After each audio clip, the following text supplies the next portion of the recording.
Olá crianças, tudo bem? Hoje a gente começa a nossa terceira semana de vídeos.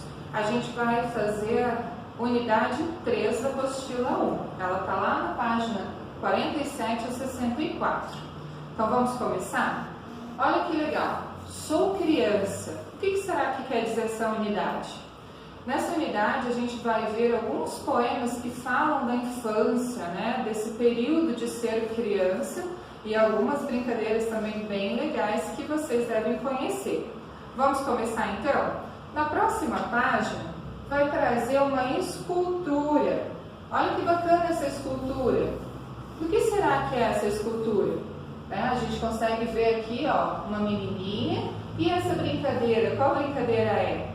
Amarelinha, né? Quem nunca pulou amarelinha, né? Por que será que fizeram uma escultura de uma brincadeira de criança?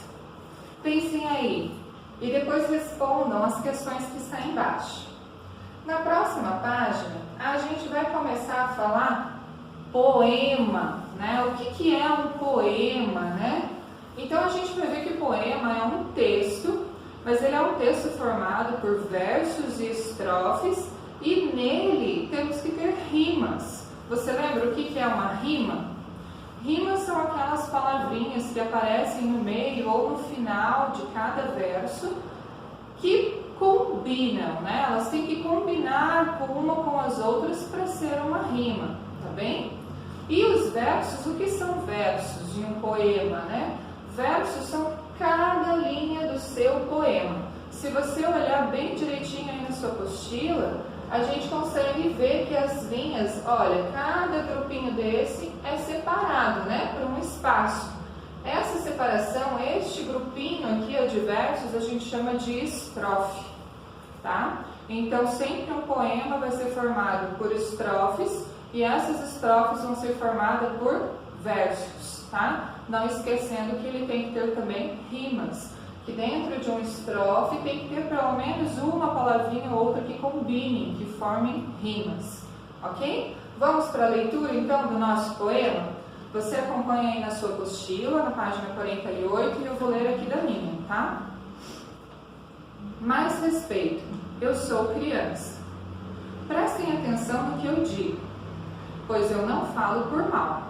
Os adultos que me perdoem, mas ser criança é legal. Vocês já esqueceram? Eu sei. Por isso eu vou lhes lembrar. Para que ver por cima do muro, se é mais gostoso escalar? Para que perder tempo engordando, se é mais gostoso brincar? Para que fazer cara tão séria, se é mais gostoso sonhar? Se vocês olham para a gente, é chão que vem por trás. Para nós, atrás de vocês, ao céu há muito, muito mais. Quando julgarem o que eu faço, olhem seus próprios narizes. Lá no seu tempo de infância, será que não foram felizes? Mas se tudo o que fizerem já fugiu de sua lembrança, fiquem sabendo o que eu quero. Mais respeito, eu sou criança. Legal esse poema, né? Esse poema, então, a gente pode ver aqui no cantinho o escritor dele. Olha aqui, ó. O escritor dele, então, foi Pedro Bandeira, né? Nasceu em Santos em 1942. Foi jornalista, publicitário, editor de teatro e de comerciais de televisão. Agora dedica-se a inventar história para jovens leitores, né? Então, olha que bacana. Você se identifica com esse poema? Será que você também tem a mesma visão dessa criança do poema? Então, leia ele de novo aí e pense nos versos, se dá certo para você, se é a sua visão, né? E lembra que a gente está falando de um autor que nasceu em 1947. Será que a visão dele, de quando ele era criança, é parecida com a sua? Né? Então a gente tem que fazer essa análise quando a gente lê um poema, se ela se encaixa na nossa vida, né? Então é um poema bem legal. E a gente conseguiu perceber nesse poema que ele tem, ó, várias estrofes. Lembra que eu falei no início? A estrofe separada por um espaço, né? Os grupinhos de versos separados por um espaço. O verso é cada frase do seu poema, tá bem? E as rimas são as palavras que combinam. Depois que você leu esse verso, esse poema, que você já se identificou com ele, aí você vai fazer as atividades. As atividades estão lá até a página 51. Então você tem aí 3 folhas de atividades, tá bem? Pare o vídeo, faça essas atividades. Se você não fez, faça certinho. Se você já fez, dê uma revisada e aí a gente vai lá para a página 52. Vamos lá? A página 52 vai falar da letra H. Você já deve ter visto lá no primeiro ano, no segundo ano, e aqui a gente só vai reforçar, tá? Então a letra H sozinha, ela não tem som, né? Então quando a letra H vem no início das palavras, ela não tem som. Porém, quando ela vem acompanhada da letra N, da letra L e da letra C, ela forma dígrafos e ela passa a ter som. Tá bem? Então, quando você tiver a letra H acompanhada da letra N, da letra L e da letra C, ela muda o som, tá bem? Ela passa a ter som, certo? Então, vamos lá, ó, temos mais um poeminha aqui. Olha aqui. Aqui, então, tá falando das maluquices do H. O H é letra incrível, muda tudo de repente. Onde ele se intromete, tudo fica diferente. Se você vem para cá, vamos juntos tomar chá. Se o sono aparece, tem um sonho e adormece. Se sai galo do puleiro, pousa no galho ligeiro. Pousa no galho ligeiro.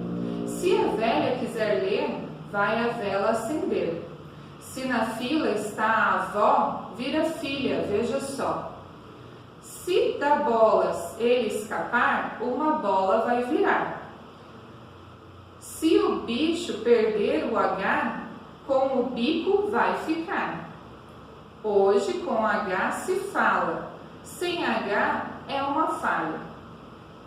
Ora escrita sem H, ora bolas vai ficar. Então você conseguiu perceber a diferença que ele faz nas palavras, né? Então lá no segundo estrofe, né, o K com o chá, né, tem várias ali, né, galho com galo. Então a letra H acompanhada das letras C, N e L passam a ter outro som, não se esqueça, tá bem? E aí você também vai ter várias atividades para fazer, né? Na página 53, e aí a gente vai para a página 54. Lá na página 54, você também vai ter uma atividade para fazer aí na sua casa.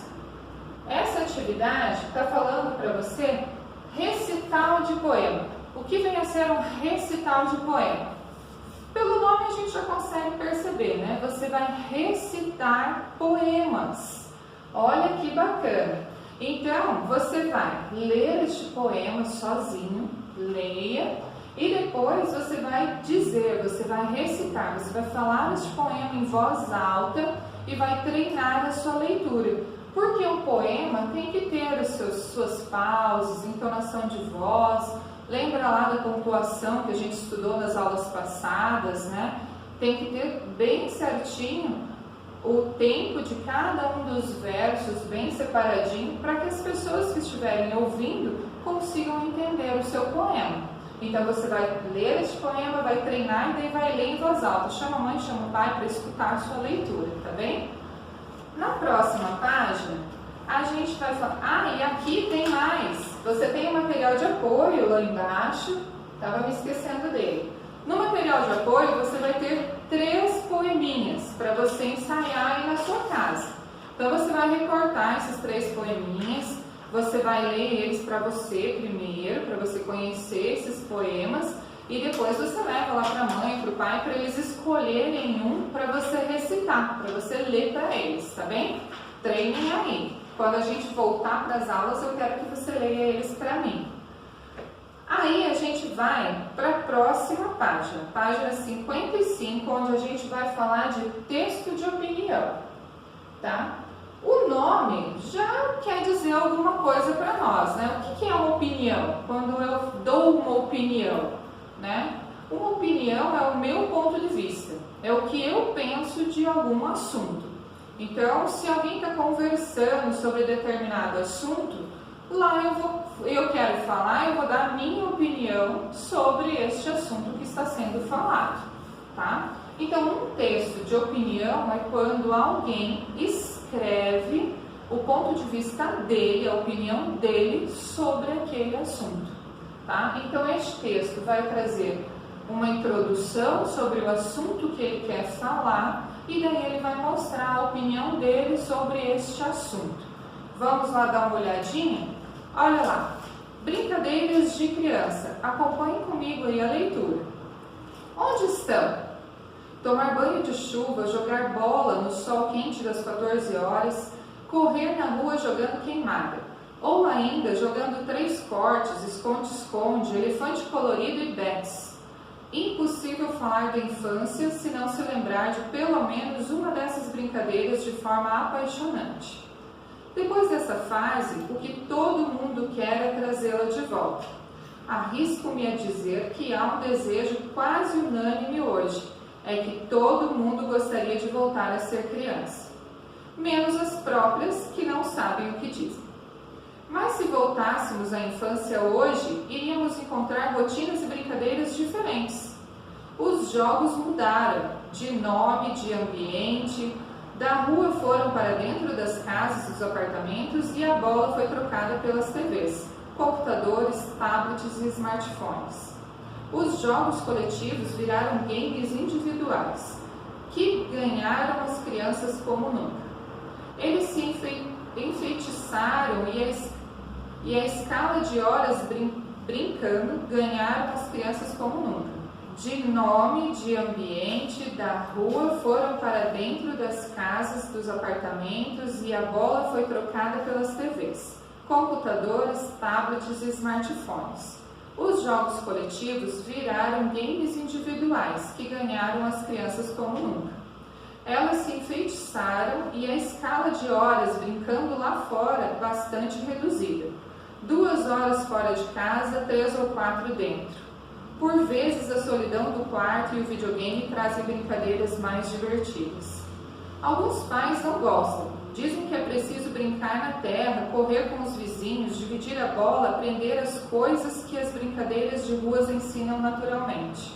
Mas também há aqueles que dizem que com essa realidade as crianças se tornam mais espertas, tecnológicas e incluídas as novas relações que estão se formando. Mas como medir qual época é melhor? Há uma preferida entre elas? Há mais divertida, mais benéfica para as crianças? Para esse tipo de pergunta dificilmente se tem resposta. Parafraseando os mais velhos, só o tempo deve trazê-las. E quem sabe um dia dizer, da sua forma, se as brincadeiras de ontem e de hoje são distintas ou semelhantes, melhores ou piores. Acredito que se a essência for a mesma, as brincadeiras continuam nobres e especiais. Mas se tivermos mudanças nelas, aí sim devemos nos preocupar, ou mudar, reinventar. Conseguiram perceber nesse texto, então? Ele trouxe a introdução, que é sobre o que ele está falando. Então, ele está falando das brincadeiras que eram antes e as que são agora. E no finalzinho do texto, ele traz a opinião dele sobre este assunto. Tá? Então, o texto de opinião é isso. Vai falar sobre o problema, enfim, sobre a situação e vai trazer a opinião do escritor sobre este assunto. Tá bem? Aí você tem atividades lá na página 56, 57 e 58.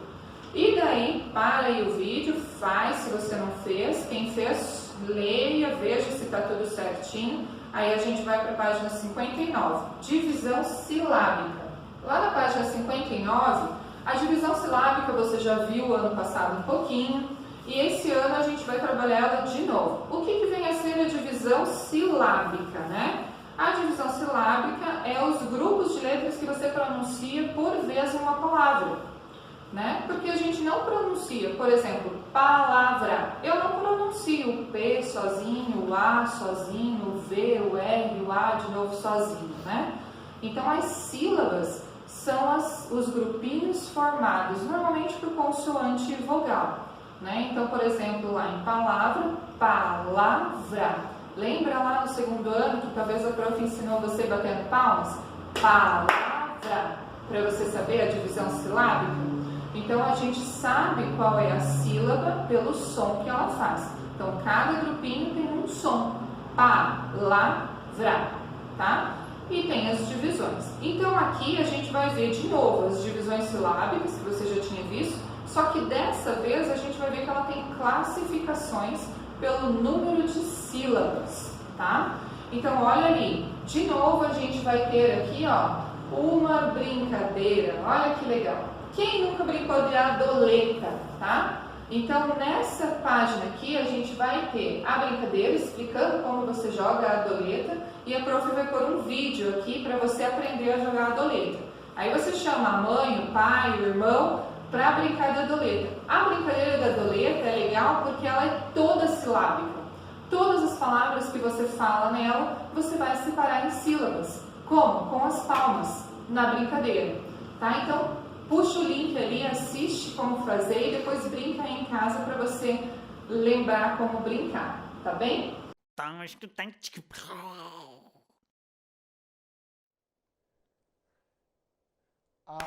Adoleta, lê petit petit pola, lê café com chocolate. Adoleta, puxa o rabo do tatu, quem saiu foi tu. Puxa o rabo da pantera, quem saiu foi ela. Puxa o rabo da cutia, quem saiu foi sua tia. Barras, berras, birras, borras, burras, brachas, brechas, bichas, brachas, bruxas.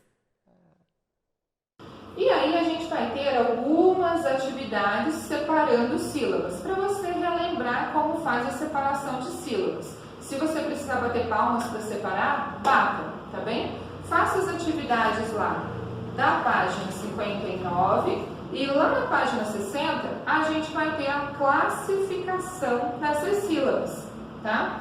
Como que elas são classificadas? Olha lá, nesse quadrinho aqui, olha, está explicando bem certinho. Então, quando eu tenho uma palavra que tem apenas uma sílaba, ela vai se chamar monossílaba. Se eu tenho uma palavra que tem duas sílabas, como em bola, bola, ela se chama dissílaba, tá? Vejam o início, né? De duas, tá? Se eu tenho uma palavra que tem três sílabas, palavra, três sílabas, ela vai se chamar trissílaba. Olha lá, começa com T, de três, tá? E se eu tenho uma palavra que tem quatro ou mais sílabas, ela vai chamar polissílaba.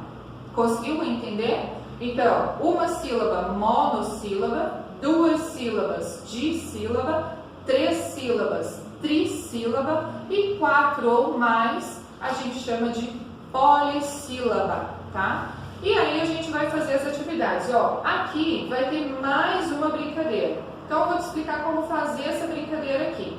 Se a gente estivesse na sala, a gente ia fazer com todos os alunos.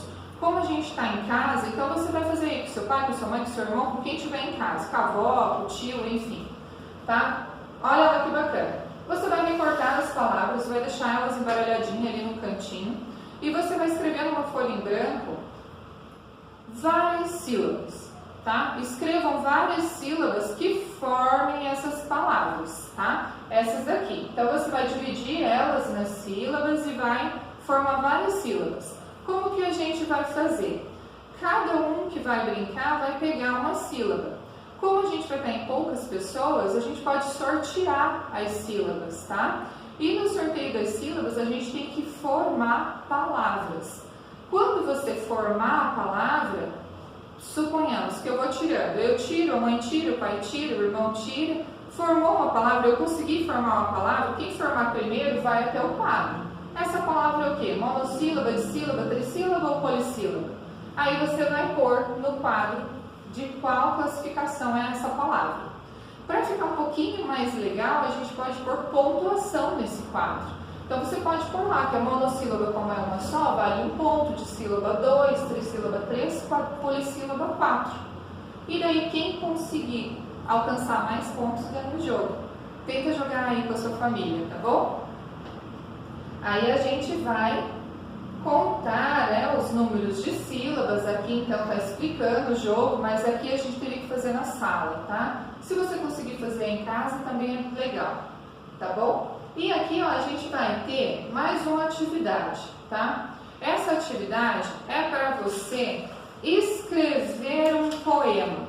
Mas a escrita de um poema não é assim tão simples, porque você vai ter que fazer versos, você vai ter que formar estrofes e você vai ter que ter rimas, tá? Então aqui nesse poema, ele está falando para você conversar com as pessoas aí da sua casa e fazer um poema. Então lembrem-se, né, que em cada grupo dos estrofes, um grupo se chama estrofes e a gente costuma ter a mesma quantia de versos em cada estrofe. Então, se você vai escrever um poema, digamos, com 3 estrofes, que ele tenha pelo menos 3 ou 4 versos em cada estrofe, tá? E você pode falar aí do seu poema das brincadeiras, que já é o tema que a gente está falando aqui, né? Ó, observe a imagem de um brinquedo ou escolha uma brincadeira que você vai fazer o seu poema. E na página seguinte, na página 63, você tem ali, ó, um pedacinho ali para você contar ali, ó, os seus versos. Então ele está falando lá, ó, utilizando, olha aqui, ó, aqui para você escolher e pensar no seu poema. Aqui você vai formar as rimas. E aqui por último, ó, utilizando as palavras e as rimas escolhidas, escolha uma estrofe sobre o tema que você escolheu. Ela deverá conter 4 versos. Então depois que você pensou no seu poema, escreveu ele lá, aí você vai vir para C. Vai colocar ali as palavras que rimam e você vai escrever ali pelo menos 4 versos que tenham as rimas que você colocou, tá bem? Até mais, a gente se vê na próxima aula.